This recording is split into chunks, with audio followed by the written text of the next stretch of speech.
বেয়াদবি করবে না রে যুবক। সন্তানের যখন টাকা দেয় না, সামনে যা পাইছে তা দিয়ে বাবাকে আঘাত করে বলল। বাবা বাড়িতে গড়াগড়ি করার পর বাবা যখন সন্তানের পায়ে ধরে ডাক দিয়ে বলে, এর সন্তান আর মারিস না। তার দুঃখিনী মা ডাক দিয়ে বলে, এর সন্তান বাবার কান্না আমি সহ্য করতে পারি নাই, আর মারিস না, আর মারিস না। বাবা মারে লাঠি দিয়ে বের করিয়া দিছি। সন্তান বাবার কান্দাইয়া বাবার কান্দাইয়া মুদ্রা টানিয়া বাড়ি থেকে বের হয়ে যায়।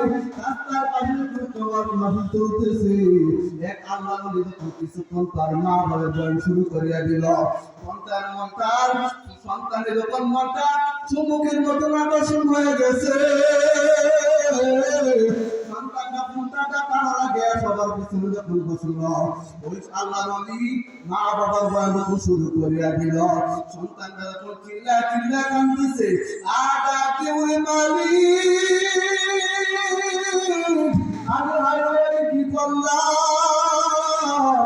আমার বাড়িতে আসার পর আমার মায়ের কান্দাইছি, বাবারে কান্দাইছি। আল্লাহ তুমি আমাদেরকে মাফ করিয়া দাও।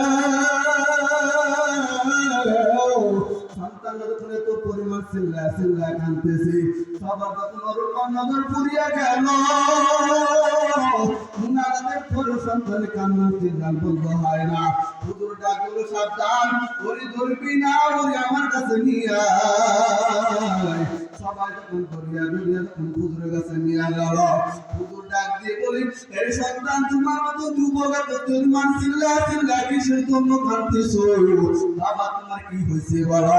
সন্তানটা ডাক দিয়ে বলি, হুজুর আমার মতো অত বাজার এই দুনিয়ায় কেউ নাই।